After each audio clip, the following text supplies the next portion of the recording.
Muy buenas noches a todos. Es un gusto para mí darles la bienvenida a este primer webinar de varios que tendremos por parte de Oicocredit. El tema de hoy es acercándonos a las microfinanzas.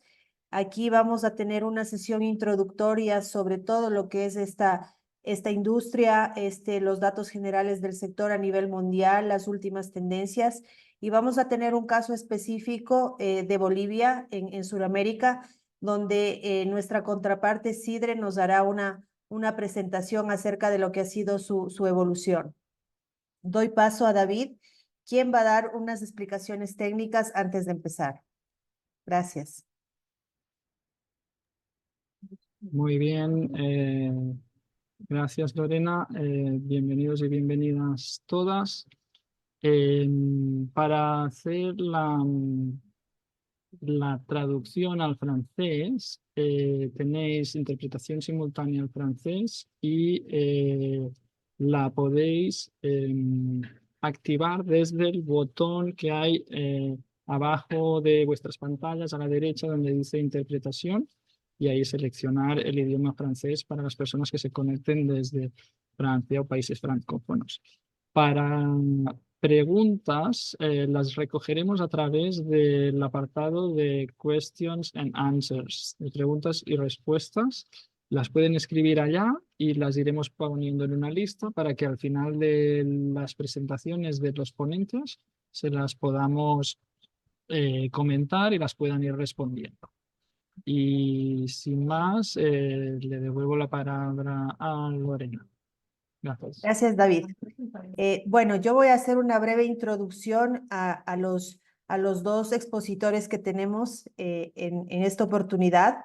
El primero es Jorge Berezo, perdón. Él es el presidente de Oicocredit Euskadi. Es un experto en finanzas éticas y microfinanzas con una larga trayectoria profesional en los campos de dinamización económica y emprendimiento. Su presentación va a estar enfocada en una breve introducción de Oicocredit, el alcance, dónde operamos, cuál es nuestra misión. Luego va a hablar un poco más del contexto de las microfinanzas, del porqué de las microfinanzas, la realidad económica de los hogares en pobreza, la demanda de servicios microfinancieros, el tema de las barreras de acceso que se tienen en los países por parte de la banca convencional, y sobre la base de esto, las alternativas, no solamente con el tema de microcrédito, sino todo lo que se genera a través de ese círculo virtuoso, ¿no? Entonces, eso básicamente, y finalmente él nos va a contar unas historias de impacto. Luego, nuestro segundo expositor es Julio Alem Rojo. Él es representante de la organización Sidre, una institución microfinanciera en Bolivia, que es contraparte de Oicocredit desde el año 1988. Él es un ingeniero químico, tiene un diplomado en gestión de ahorros en SCA de Madrid, un máster en gestión de energías renovables en Cádiz. Actualmente él se desempeña en el cargo de gerente de planificación en innovaciones desde el 2013 en Sidre, pero cabe recalcar que él es uno de los fundadores de Sidre. Él fue el director ejecutivo de Sidre desde 1994 hasta el año 2005. Básicamente, la presentación de nuestro expositor va a estar ligada a cómo surgen las microfinanzas en Bolivia, un poco de la historia desde 1980 hasta el 2023, luego cómo se acopló Sidre a todo el contexto del desarrollo de las microfinanzas, los hitos de la oferta a través de los años, y también comentar cómo nació en 1981 Sidre, ¿no? Luego el impacto que ha generado la entidad, los sectores atendidos, la cobertura. Finalmente, nos va a hacer una síntesis de la contribución de Sidre a los objetivos de desarrollo sostenible y los factores diferenciadores y de éxito de la organización. Entonces, con esa breve introducción, y para un poquito romper el hielo, vamos a tener un par de preguntas interactivas sobre las microfinanzas. Entonces, para ver sus respuestas y para ver cómo estamos.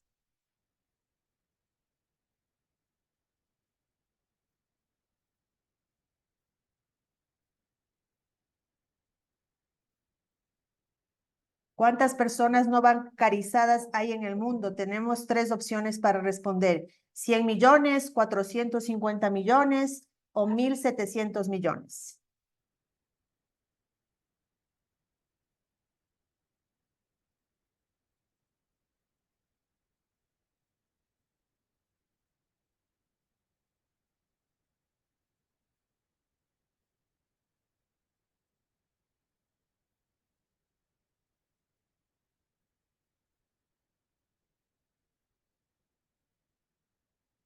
Sí, tenemos los resultados, David. Sí, la mayoría de la gente va bien encaminada y han respondido 1.700 millones, que ese sería el dato correcto de personas no Así es. bancarizadas en el mundo. Perfecto. Pasamos a la siguiente.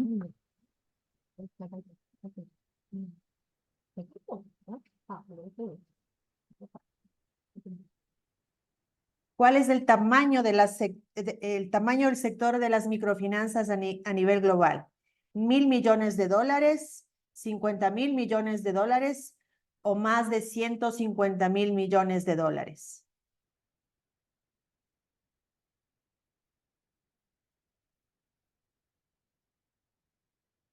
Vamos viendo cuáles son las respuestas.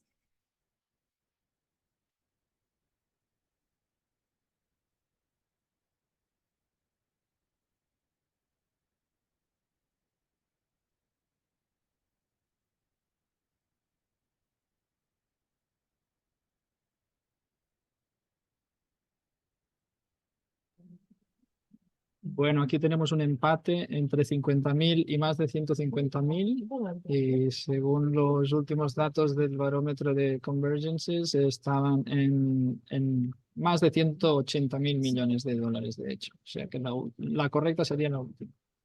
Más de 150.000, así es. Ajá. Listo. Bueno, después de haber roto el hielo y ya entrado en confianza, ahora sí vamos a dar paso a nuestro colega Jorge Berezo, quien va a darnos un brief acerca de las microfinanzas y de la labor que hace Oicocredit a nivel mundial. Adelante, Jorge. Bienvenido. Hola, muy buenas tardes. Buenos días a los que estéis al otro lado del océano. Bueno, como bien decía Lorena, voy a intentar ayudarnos a acercarnos un poco a este mundo de las microfinanzas, que ya estamos viendo por esas 2 preguntas, que es enorme. Tiene un tamaño nada desdeñable en el mundo y eso lo hace, bueno, particularmente interesante. Bueno, antes de acercarnos, para situarnos, este ciclo de webinars lo organiza Oicocredit. ¿Y quién es Oicocredit? Pues para intentar o proponerse, para intentar explicar algo sobre microfinanzas. Bueno, Oicocredit es una cooperativa financiera, es un inversor de impacto social, pero muy particular porque solo invierte en los países, lo que se suele llamar el sur empobrecido, ¿no? En Asia, en Latinoamérica, en África, y tienen que ser proyectos que ayuden a la mejora de las condiciones económicas de las personas que tienen bajos ingresos. Es un instrumento, a nuestro entender, de lucha contra la pobreza. Invertimos principalmente en 3 ámbitos: en microfinanzas, agricultura, mucha de esta agricultura vinculada al comercio justo, y energía renovable. Y también apoyamos mediante capacitación técnica a muchos de los proyectos en los que invertimos.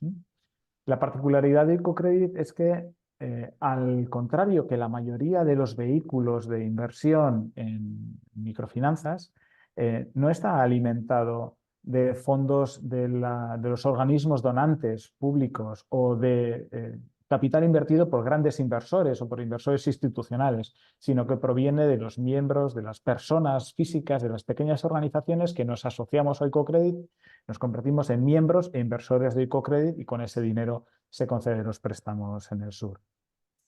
Bueno, como os decía antes, es financiación al desarrollo. Tenemos en estos momentos unos 540 proyectos financiados en 52 proyectos, más de 1.000 millones de euros en financiación vigente y lo hacemos desde el sur, desde las oficinas que tiene Oikocredit en el sur, porque solo desde la cercanía es cuando realmente se puede comprender bien cuál es la necesidad y cómo se debe intervenir. Os he puesto algún gráfico de nuestra cartera de financiación, pero no tiene gran importancia. Sí que es importante de cara a este webinar que el 75% de nuestra cartera está en el sector de las finanzas inclusivas, particularmente en microfinanzas. Es decir, tenemos cerca de 770 millones de euros invertidos en microfinanzas. O sea que algo, más o menos, de experiencia tenemos en este campo. Como os decía, 52 países, todos ellos en África, Asia y Latinoamérica. Veis algún país en Europa o en Norteamérica, pero suelen ser de organizaciones comercializadoras de comercio justo. Es decir, que el impacto al final revierte hacia el sur, pero igual la sede social de estas entidades está en Estados Unidos o está en Reino Unido o en Alemania. Pero la inversión siempre está dirigida hacia el sur empobrecido. Y captamos inversión de todas esas personas o pequeñas organizaciones en 9 países de Europa. Bueno, ya veis quiénes somos, poco más o menos, y ahora vamos un poco a centrarnos en el objeto de este webinar y en lo que voy a intentar transmitiros, ¿no? Lo primero que tenemos que ver es, bueno, ¿por qué?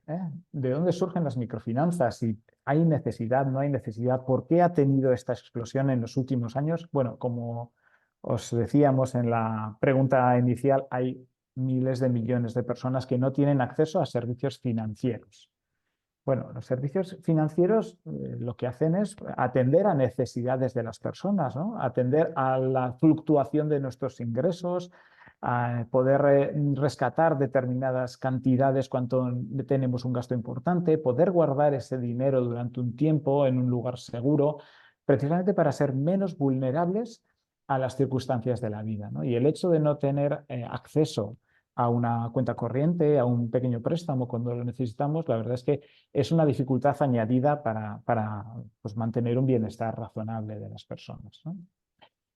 En el sur, esto es particularmente importante porque los ingresos son pequeños, irregulares, muy inciertos y tienen baja capacidad de ahorro. Entonces, tener unos servicios financieros adaptados a esas necesidades es extremadamente importante.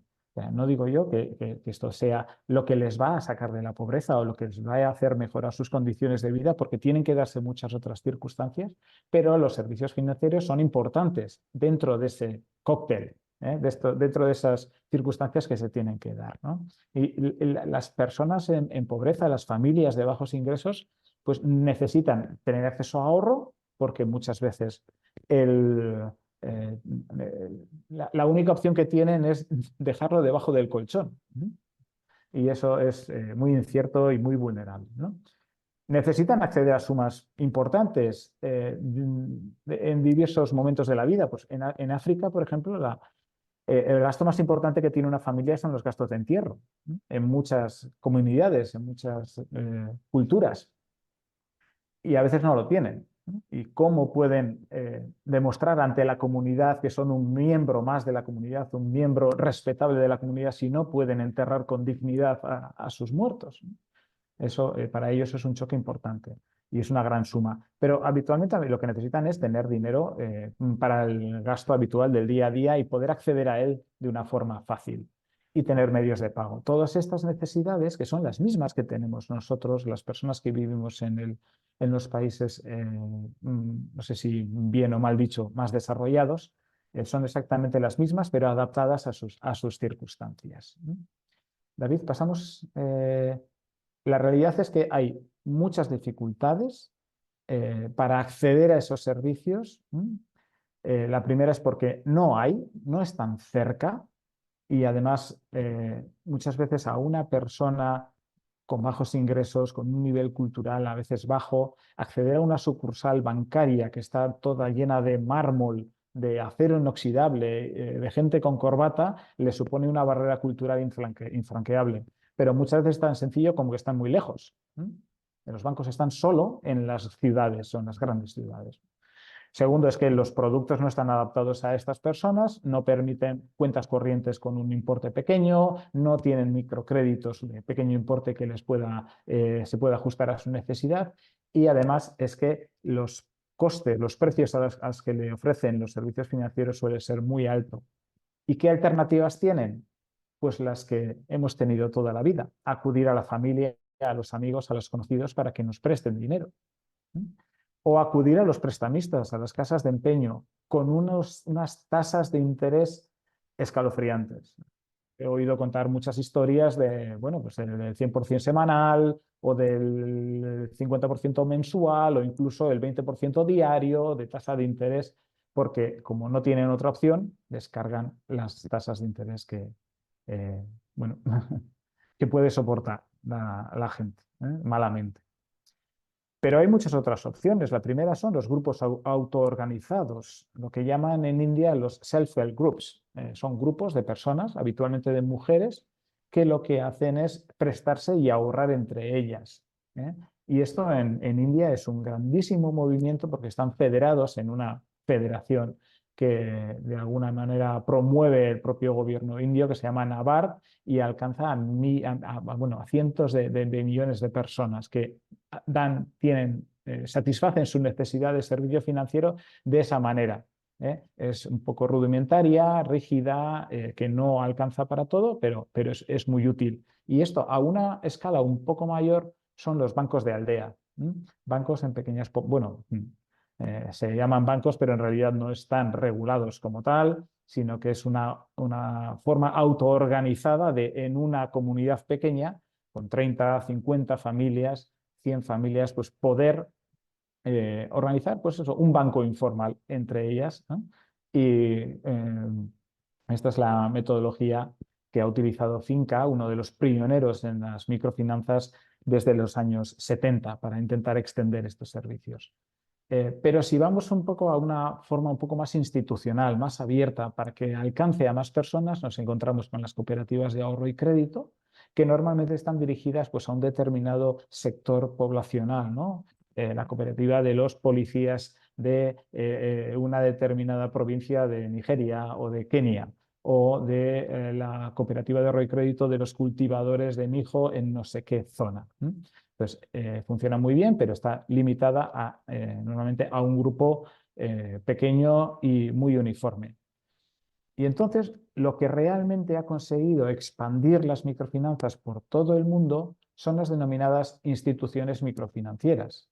Son organizaciones que han ido ofreciendo inicialmente microcrédito y a personas libremente que quieran acceder.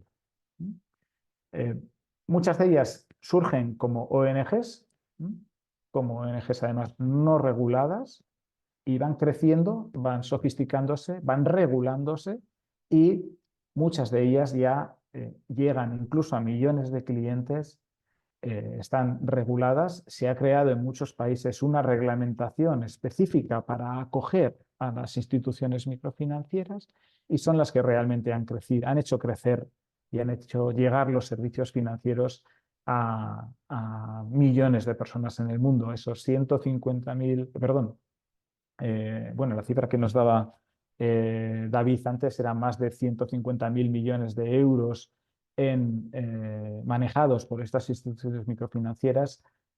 Normalmente se suele hablar de bastante más, y eso nos da una idea de la magnitud que tiene este fenómeno. Bueno, podemos pensar, o quizá lo más conocido de este fenómeno es el microcrédito.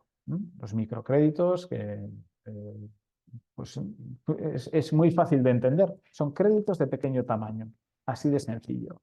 La clave es que son créditos, es un producto de financiación adaptado a las necesidades de las personas de bajos ingresos, así de sencillo.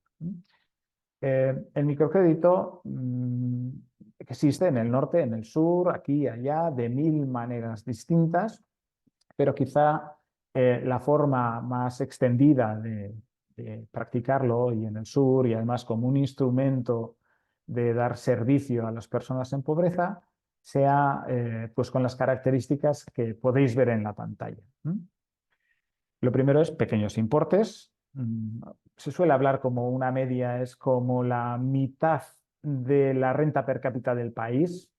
Es un poco el importe que suelen tener los microcréditos, pero hay desde muy pequeños, particularmente en Asia se dan microcréditos muy pequeños, en Latinoamérica se dan quizá un poco más grandes, pero es pequeña cantidad. Segundo es la mujer, y es que la mayoría de los receptores de microcrédito son mujeres. Y esto es muy interesante cuando normalmente las finanzas del hogar las suele controlar de alguna manera el varón. El hecho de que la titular del crédito sea la mujer es muy importante, es un arma de empoderamiento femenino muy interesante. Las altas tasas de interés es quizá el aspecto más controvertido, pero es muy fácil de entender. Cuesta lo mismo dar un crédito de 1 millón de euros, bueno, cuesta mucho menos, perdón, dar un crédito de 1 millón de euros o de 1 millón de dólares que 1000 créditos de 1000 dólares. Los costes de gestión son enormes. Los plazos son muy cortos porque la economía de estas personas, pues obviamente, funcionan a corto plazo. Y afortunadamente, yo creo que no sorprendentemente, hay muy pocos impagados. La tasa de morosidad y la tasa de fallidos es relativamente baja, incluso en muchas ocasiones más baja que la del sector bancario convencional en los países del norte desarrollado. Vale. Un mito del microcrédito es que siempre se da para microempresas o microemprendimientos o los pequeños negocios familiares. Sé que el dinero se destina para hacer crecer el negocio familiar. En muchas ocasiones sí y en muchas ocasiones no. El microcrédito puede ser un crédito al consumo para satisfacer necesidades personales. Las tasas de escolarización de mis hijos o la compra de uniformes escolares o arreglos en la vivienda o comprar un coche, que son necesidades humanas. O sea, no es siempre crédito para el negocio, pero muchas veces sí, y es realmente lo que hace crecer. El crédito para las necesidades ayuda a reducir la vulnerabilidad, el crédito para el negocio ayuda al desarrollo familiar si las cosas van bien. Bueno, no voy a entretenerme más con estas circunstancias. Simplemente deciros que además del microcrédito hay otros productos. El microahorro. Y además quizá el microahorro sea tan interesante o incluso más interesante que el microcrédito desde el punto de vista del impacto social. Se demuestra que el microahorro ayuda a reducir mucho la vulnerabilidad porque permite ahorrar pequeñas cantidades y tener un dinero guardado en un lugar seguro y acceder a él cuando se necesita rápidamente, en el caso de que venga una circunstancia adversa para la familia. ¿Qué problema hay con el ahorro de muy pequeñas cantidades? Pues mantener una cuenta corriente es un gasto para la entidad financiera, para el banco. Y entonces para soportar ese gasto se tienen que cobrar comisiones a los ahorradores. Alguien que tiene una cuenta corriente con un saldo medio de 200 euros o de 100 euros o de 500 euros, las comisiones son enormes con respecto al saldo que tienen y no es viable. Entonces, muchas de las entidades financieras exigen un saldo medio por encima de un determinado importe y excluyen a muchas de las personas que viven con bajos ingresos. Ofrecer una cuenta corriente a esas personas realmente se ha demostrado y científicamente se está demostrado con lo que se llama, digamos, los estudios clínicos que comparan poblaciones que tienen acceso a ello con otras que no tienen, pues está demostrado científicamente que reduce muchísimo la vulnerabilidad de las personas. Es un hándicap el hecho de que las microfinancieras que quieran dar este servicio tienen que estar reguladas, porque la regulación financiera lo que hace es proteger al ahorrador. Es decir, cualquier entidad, cualquier persona le puede dar un crédito a su amigo, a otra persona, a quien le dé la gana. Eso no está regulado. Eso es libre porque nadie corre, digamos, ningún riesgo. Lo que está controlado es que alguien recoja ahorro y lo guarde. Porque los reguladores quieren asegurarse de que ese dinero está en buenas manos, está protegido. Por lo tanto, exige unas medidas muy restrictivas para quien recoge ese ahorro, para el banco o para la institución microfinanciera que ofrece las cuentas de ahorro. ¿Vale? Entonces, no todas las instituciones microfinancieras tienen la capacidad, la solvencia, la experiencia, la profesionalidad para ser reguladas. Bueno, además del microahorro, cada vez es más habitual que las instituciones microfinancieras ofrezcan medios de pago. Y aquí la digitalización de las finanzas está ayudando mucho. En África nos llevan años de ventaja utilizando medios de pago digitales. Años de ventaja respecto a lo que hemos venido conociendo en los últimos años en Europa, por ejemplo. Y muchos de estos medios de pago vienen de la mano de las instituciones microfinancieras.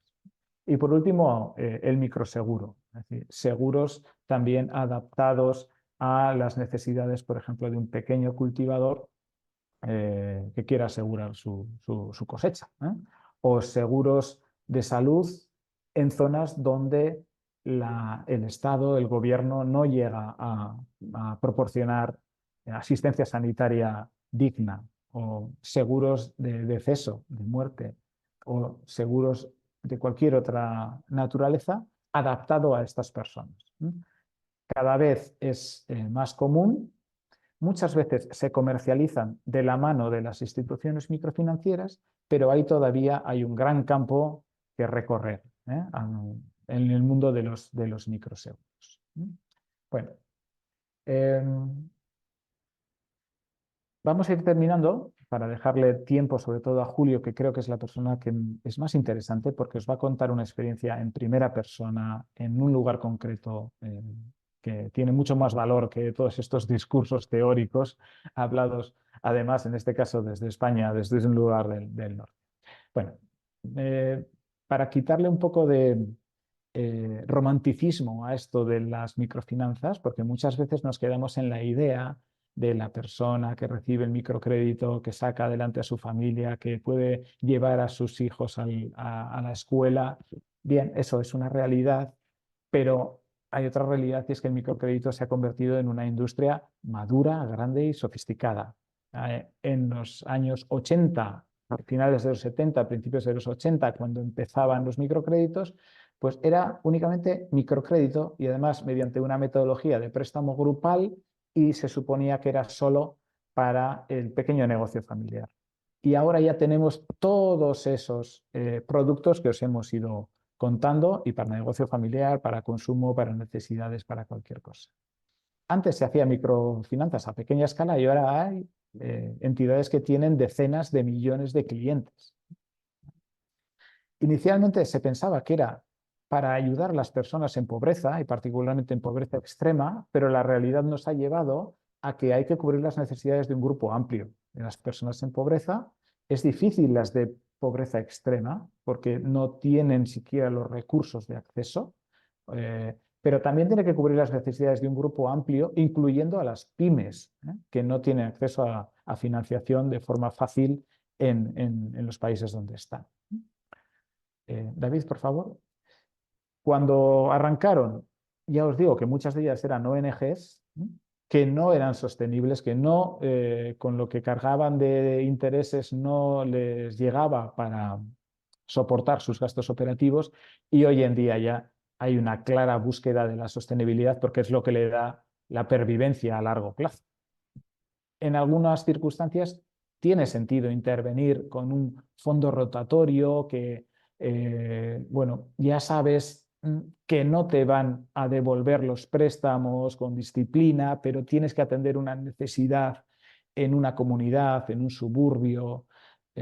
Bien, eso funciona durante 2 o 3 años y es para eso, y es a pequeña escala. Pero si queremos llegar a muchas personas en todo el mundo y de manera sostenible, tienen que ser económica y financieramente sostenible. Vale. Inicialmente se pensaba que el impacto existía, se daba por supuesto, que haciendo microcrédito la gente iba a salir de la pobreza. Hoy en día no. Hoy en día hay que demostrarlo y hay que medirlo y hay que compararlo con otros que están haciendo lo mismo que tú y a veces mejor. Vale. Y inicialmente se estaba financiando con donaciones, sobre todo de los organismos internacionales de países o multilaterales de cooperación al desarrollo, que aportaban fondo a esas microfinancieras incipientes. Hoy en día la financiación está mucho más diversificada. Sigue existiendo ese importe aportado de forma donada por algunos organismos, pero sobre todo hay inversión en microfinancieras, bien de capital público, también de esos organismos multilaterales, pero mucho hay de capital privado. Y las microfinancieras también, como ya las que son reguladas captan ahorro, financian su cartera de préstamo a partir del ahorro captado. Y esto ha llegado al extremo de que incluso algunas microfinancieras han salido cotizadas a los mercados de capital para captar fondos para poder hacer su actividad, con mucha controversia. Ya os digo que el hecho de que una microfinanciera cotice en un mercado de capital pues puede generar conflictos de interés. Bueno, como os decía Lorena al principio, todo esto es un discurso teórico, todo esto son cifras, es una idea global, pero lo que a los que estamos en este mundo de las microfinanzas nos hace seguir adelante y creer en ellos son las historias de las personas que vemos que realmente se benefician de esto. ¿Vale? Es una historia de una mujer de Sidre, además. Seguro que Julio ha visto miles y miles y miles de estas historias. Esta no es, bueno, es una más tan importante como que es una persona con su propia dignidad. Entonces, Miriam tiene un negocio de confección, de bordado, y recibió un préstamo de Sidre equivalente a 4.600 euros. En este caso sí que era para negocio, para poder comprar más materiales, poder expandir el negocio, poder contratar más empleados y pues, en el futuro pues, poder tener acceso a su propia vivienda y darles unos estudios a sus hijos. Esta es una historia que se repite muchísimo. Y esta otra es en India. En este caso es Mamata, es cliente de Spandana, que es una microfinanciera en la zona de Hyderabad. Es una microfinanciera enorme. Ya veis que tiene 2,7 millones de clientes y se centra mucho en mujeres. En este caso, pues Spandana tiene 2 hectáreas de trigo y para la que ha utilizado es el segundo microcrédito que ha recibido ya, y para lo que utiliza básicamente es para comprar semillas y fertilizantes para su cultivo. Es así de sencillo y así de importante tener acceso a microfinanciación. Bueno, yo creo que esto es, ajustándome más o menos al tiempo, creo que es lo que venía a contarles, pero yo ya les digo, es mucho más interesante lo que les pueda decir Julio, que tiene experiencia y tiene cercanía a terreno y tiene, creo que, el corazón volcado hacia estas cosas. Muchas gracias, Jorge, por tu presentación. Yo creo que nos da una panorámica muy amplia y general de lo que son las microfinanzas, de cómo ha venido la evolución de las mismas, las barreras que se han encontrado en el camino, pero en función de eso también los productos que se han ido generando. No es solamente el microcrédito per se, ahora podemos ver otro tipo de productos, como tú comentabas, el microahorro, los microseguros, los medios de pago digitales, ¿no? Entonces, luego de esta introducción, pues damos paso a Julio, quien nos va a mostrar la historia exitosa de Sidre, que inició como una ONG en Bolivia y actualmente es una institución regulada, es una IFD. Entonces, Julio, te damos la palabra para que nos cuentes la historia de Sidre y de Bolivia, ¿no? Ajá. Gracias. Muy amable Lorena y muchas gracias Jorge por tu presentación. Interpreta exactamente lo que nos ha sucedido a nosotros en los últimos 40 años. Pasar de una asociación civil que recibía donaciones del exterior y que la invertía en proyectos específicos hasta que a los 10 años de este tipo de dinámica nos fuimos especializando en microcrédito, obteniendo no donaciones, sino créditos para empezar esta actividad y fuimos desarrollando internamente desde el propio software para administrar esos recursos y ir posteriormente evolucionando hasta que hace 8 años logramos la licencia de funcionamiento como una entidad regulada en Bolivia, y desde hace 3 años que podemos captar ahorros del público, y lo van a ver ustedes en la presentación. Dale un clic, por favor, para ver lo que les voy a presentar.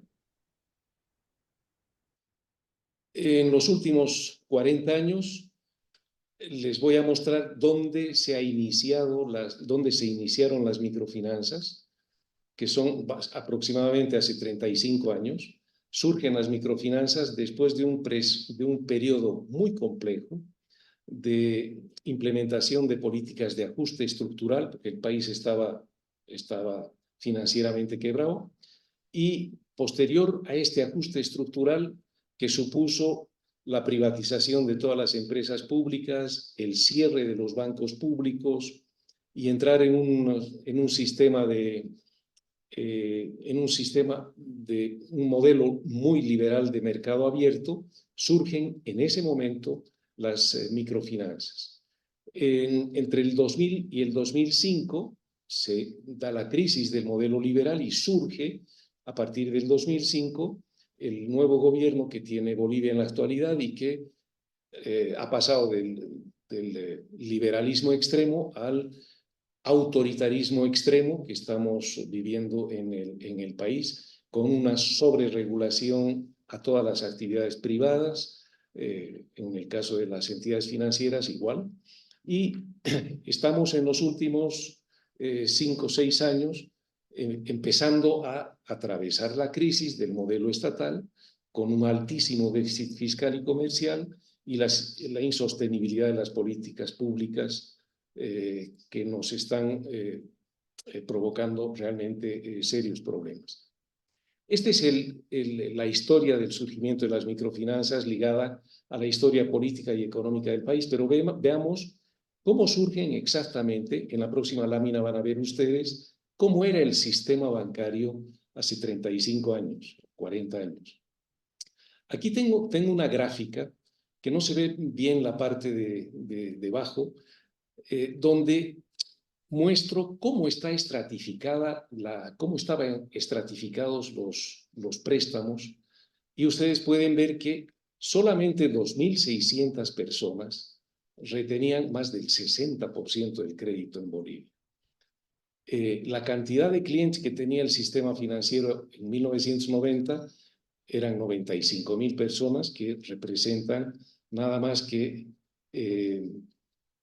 un poco más del 6% de gente del país, 6.1% de los hogares, y esto es mostrar que no había bancarización.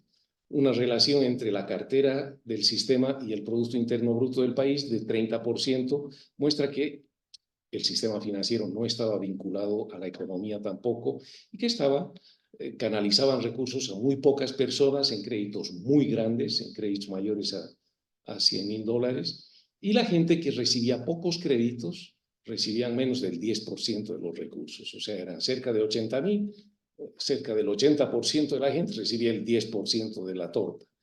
¿Y qué ha pasado hasta el año 2023? Si le haces un clic, hay un sistema bancario mucho más inclusivo. Entre la gente que tiene créditos menores a $10.000, cerca del 18% de estos clientes, que representan un poco más de 1 millón de personas. Esto visto en la proporción de hogares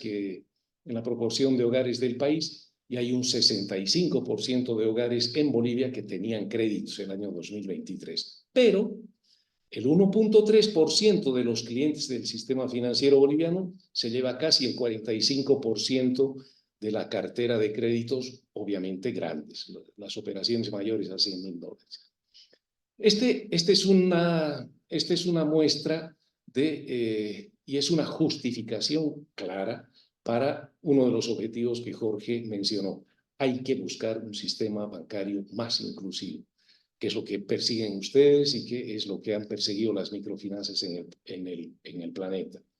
Dale un clic para ver otra de las características del surgimiento de las microfinanzas. Si pones otro clic más, vamos a comparar lo que pasaba entre la internacionalización del sistema boliviano y el sistema actual. El año 90, la participación de entidades con capital extranjero, con mayoría de capital extranjero en la banca boliviana, era un poco más del 6% y un poco más del 9% de clientes atendidos por bancos con mayoría de capital extranjero.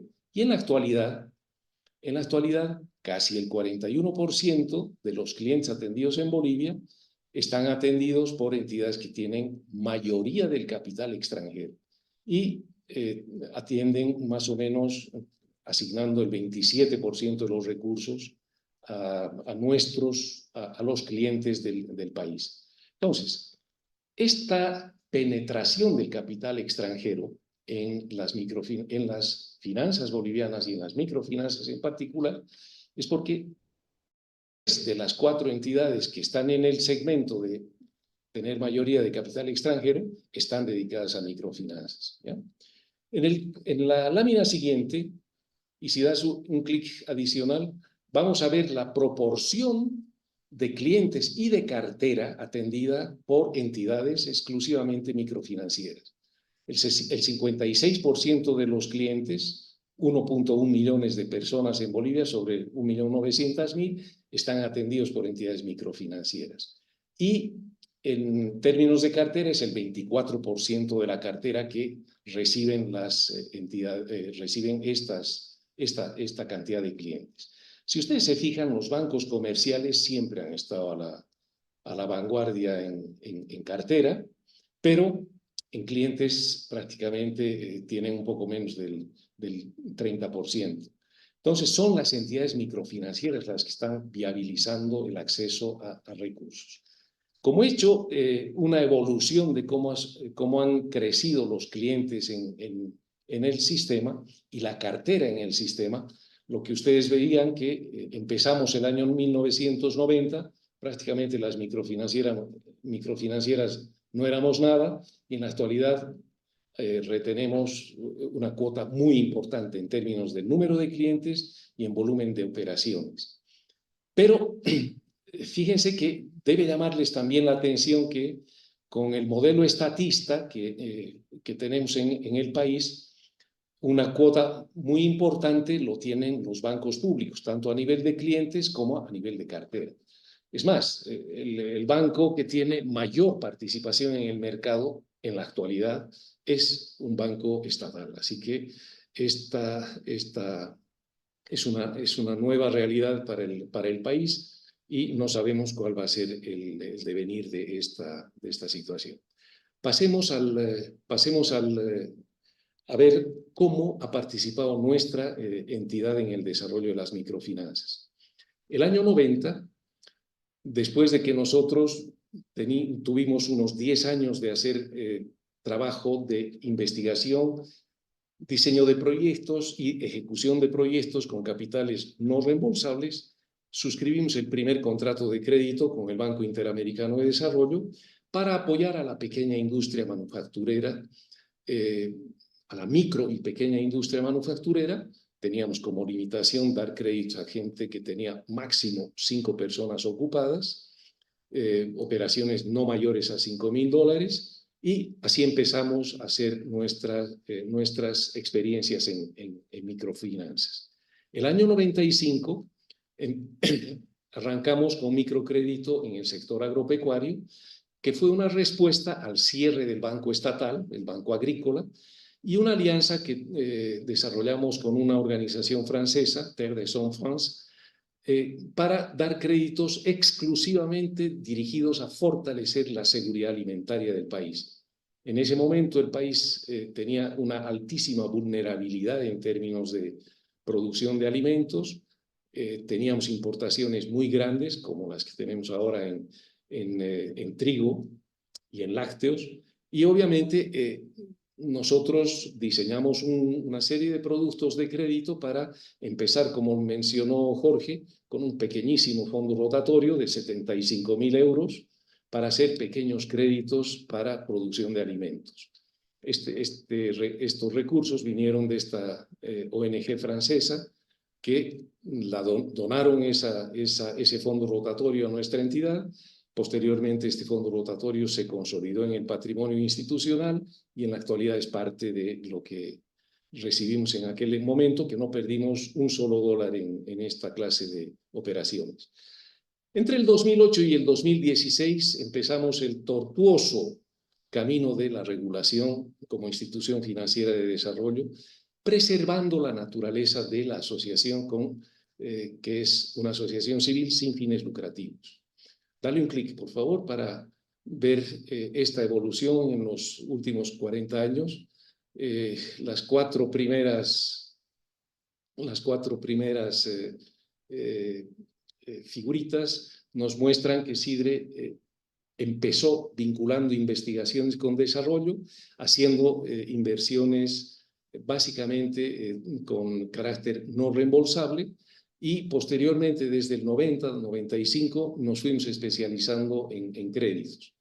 Recibimos un premio del Banco Interamericano de Desarrollo al empresariado social el año 1995 por nuestras innovaciones, y posteriormente fuimos expandiendo prácticamente nuestras actividades casi en la lógica de cualquier otra entidad financiera regulada que ofrece créditos, ofrece ahorro, ofrece seguros y todos los servicios que también ha descrito Jorge en su presentación.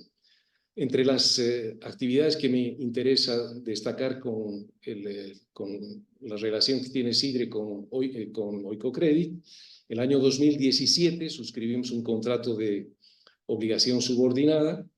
La obligación que tenemos con las obligaciones que tenemos con ustedes representan un poquito más del 3% del total de obligaciones que tiene la entidad. Y bueno, o sea, a pesar de ser de tener Oikocredit una participación muy pequeña con nosotros, creemos muy alineados a los principios que tienen como entidad. Dale un clic para ver la evolución de nuestro portafolio y compararlo con las entidades que son similares. Acá está la evolución del portafolio de Sidre a la derecha, y acá está el portafolio de los bancos especializados en microfinanzas y las otras instituciones financieras de desarrollo regulados. Las 5 entidades especializadas en microfinanzas, bancos, tienen al banco FIE como el principal, donde ustedes tienen un 16% de participación en el capital accionario, y esta es la evolución de la cartera del banco FIE en el sector agropecuario, industrial, en construcciones, en comercio, en transportes, en servicios inmobiliarios y en otros servicios. Fíjense que el perfil nuestro se parece es muy similar al que tienen todas las entidades microfinancieras, aunque el grueso de nuestra cartera, desde el principio hasta la actualidad, tenemos casi el doble proporcionalmente de cartera en el sector rural, dirigido a la producción agropecuaria. No es la misma situación en las otras instituciones financieras de desarrollo. Vean ustedes el tamaño de las operaciones de las microfinancieras especializadas. Están casi llegando a los 7.000 millones de dólares de los 30.000 que tiene el país. 1.200 tienen el conjunto de instituciones financieras de desarrollo, y nosotros nos acercamos apenas a 130 millones. Denle un clic, por favor, para ver más detalles. Nosotros estamos operando desde 30 puntos fijos en el país, en los 9 departamentos de Bolivia, y llegamos a 230 municipios que están acá marcados con diferentes colores. En café se ven los municipios clasificados por el índice de pobreza que mide el Estado como municipios pobres, donde tenemos cobertura. Los amarillitos, un poco color mostaza, son municipios no pobres, pero también rurales, con presencia importante nuestra. Y en verde tenemos la localización de los puntos de atención financiera fijos, desde los cuales nos desplazamos a municipios pobres para poder llegar a todo este universo de personas.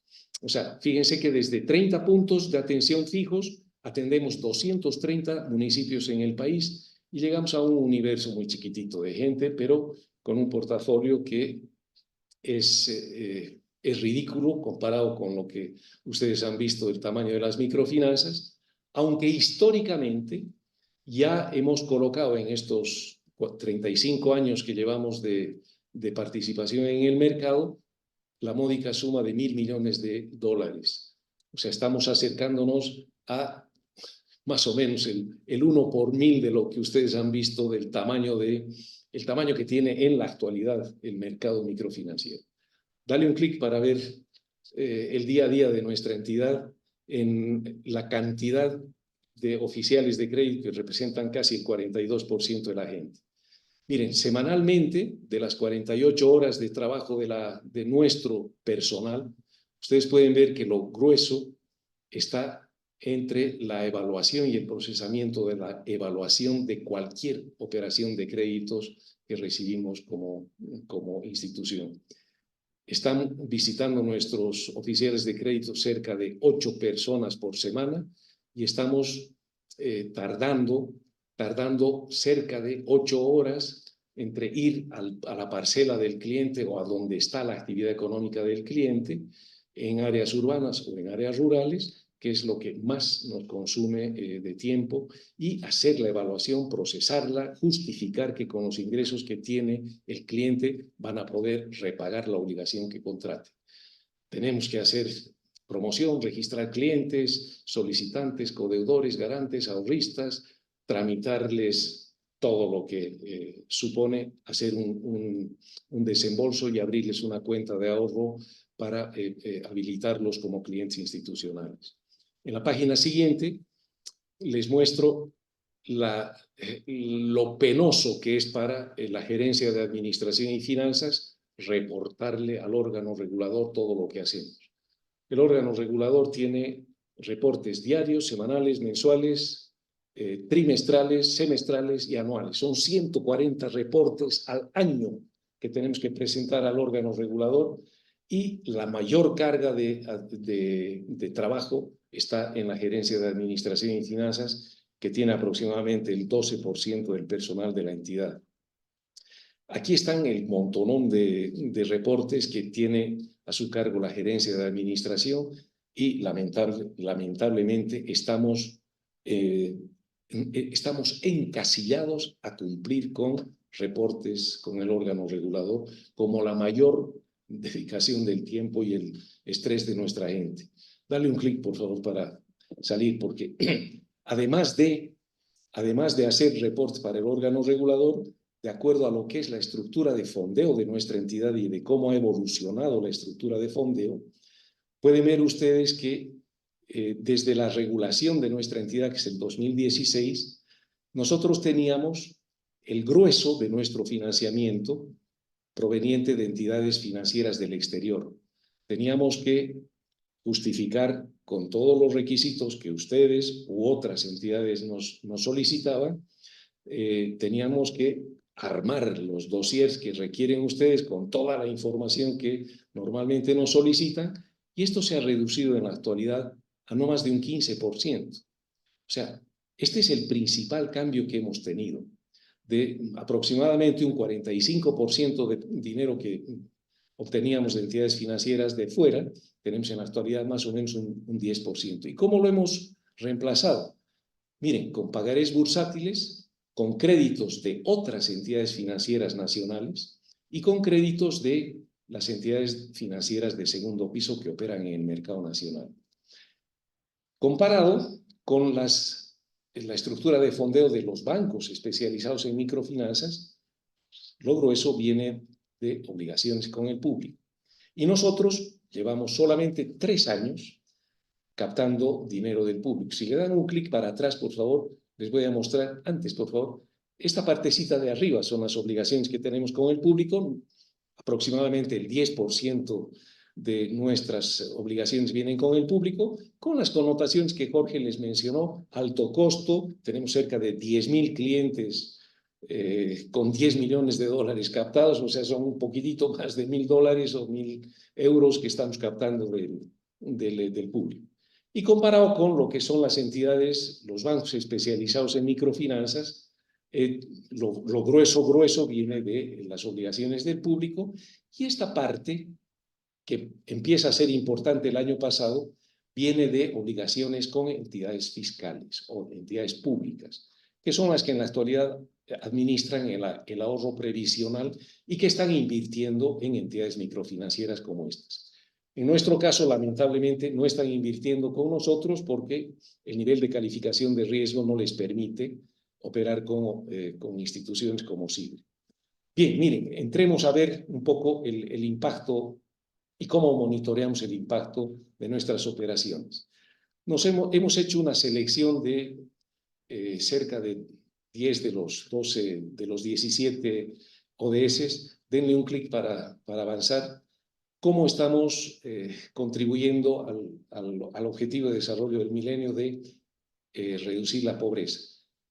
Estamos creciendo permanentemente en proporción de clientes nuevos en situación de pobreza. Y estamos atendiendo crecientemente a cada vez más clientes que están dentro de la línea de pobreza extrema en el país, ¿ya? Tenemos acá con el indicador internacional de $1.90, de dólar con paridad adquisitiva, también increciendo. Entonces, creemos que este es un aporte importante a uno de los objetivos que buscan las microfinancieras en general y todos los que participan en microfinancieras con este enfoque. Dale un clic adicional para ver nuestra contribución en términos de reducir el hambre en el mundo.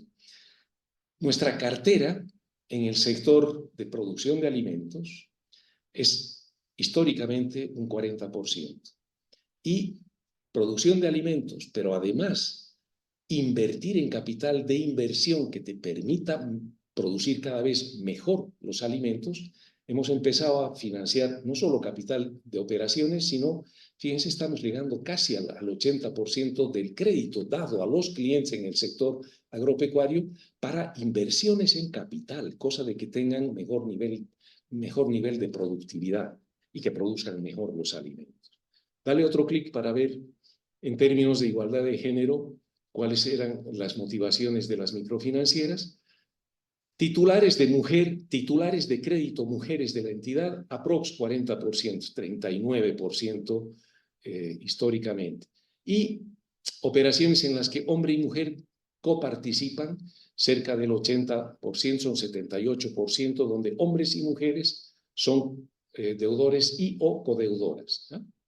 En la siguiente les puedo mostrar el aporte al crecimiento, trabajo decente y crecimiento económico.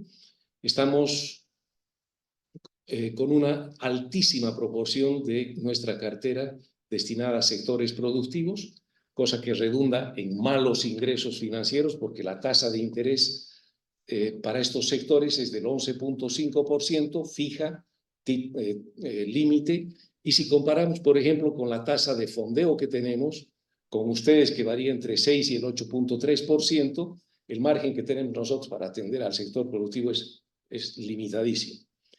Tenemos acá el número de clientes en microempresas generadoras de empleo y el número de empleos generados por las empresas que hemos financiado, que creemos que es una forma interesante de mostrar qué efecto tenemos en la economía local en esta materia.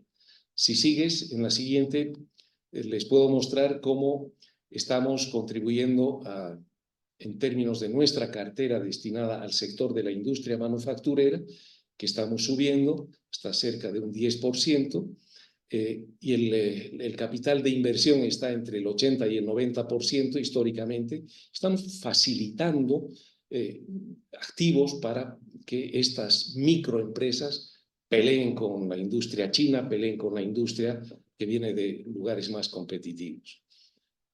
Pasemos, por favor, a ver cómo estamos contribuyendo a reducir la desigualdad en el país.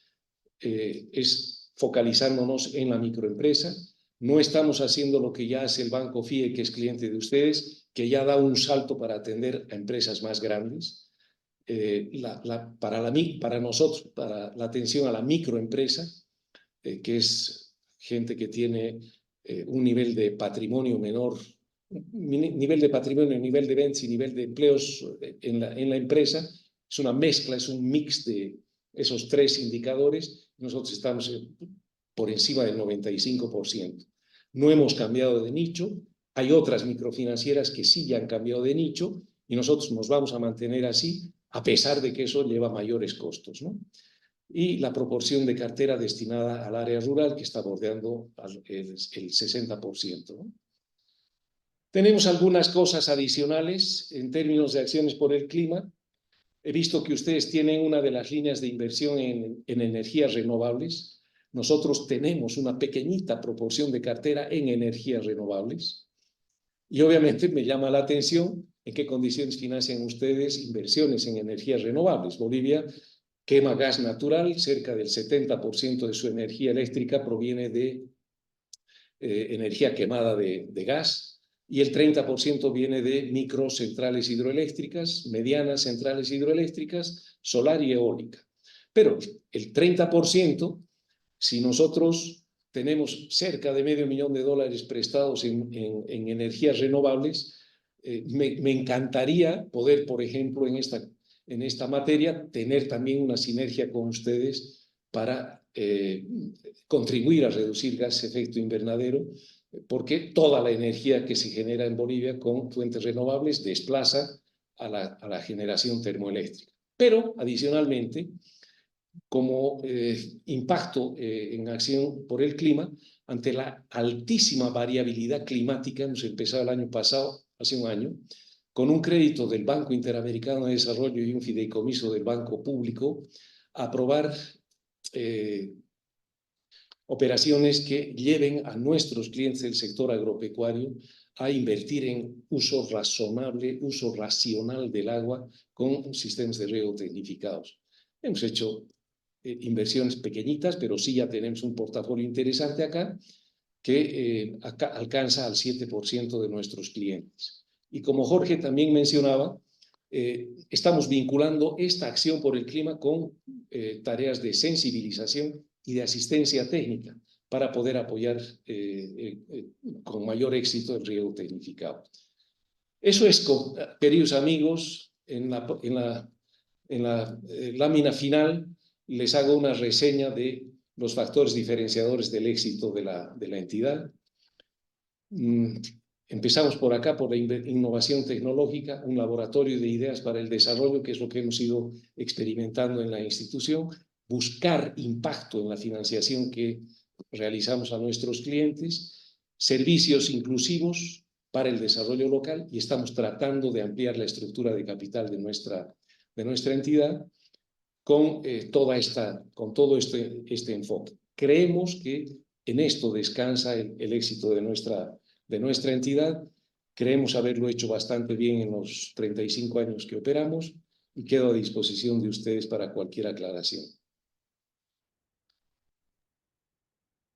Listo, muchas gracias, Julio, por tu presentación bastante amplia y con información importante que nos da un marco y un contexto de lo que es el país, Bolivia y la organización SIDRE.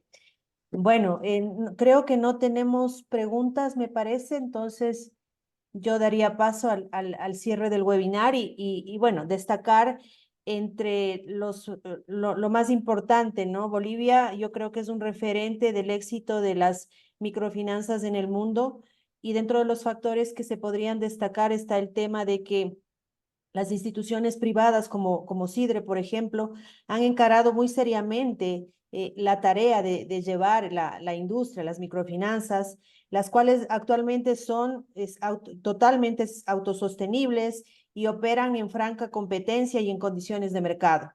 Otro punto importante es que los altos niveles de cobertura que tienen las instituciones, como es el caso de SIDRE, por ejemplo, 300 oficinas, 9 departamentos, 230 municipios, y en este caso puntual, el área rural, el sector agrícola, da cuenta de cómo la organización ha alcanzado tener una amplia cobertura, ¿no? Y eso es importante destacar. También está el tema de que la industria de microfinanzas es un mercado dinámico, con instituciones permanentemente preocupadas por el desarrollo de productos y perfeccionamiento de las tecnologías crediticias, así como también preocupadas por ampliar los segmentos de mercado atendidos. Finalmente, yo creo que esto también es importante y es la cereza del pastel, un marco regulatorio que en general es adecuado, a veces engorroso, como decía Julio, pero es necesario y es adecuado para el desarrollo de las entidades reguladas en las microfinanzas, ¿no? Eso sería de mi parte, agradecerles a todos los presentes por atender este primer webinar. Vamos a tener algunos más igual muy interesantes, vamos a tocar el enfoque de género, etcétera. Entonces esperamos que siempre en los webinars que se vienen nos puedan acompañar. Muchísimas gracias a todos. Julio, Jorge, gracias por su colaboración y por sus presentaciones. Muy amable, Lorenita. Muy Muchas amable. gracias, Lorena. Gracias. Un abrazo. Un abrazo, que estén bien. Hasta luego.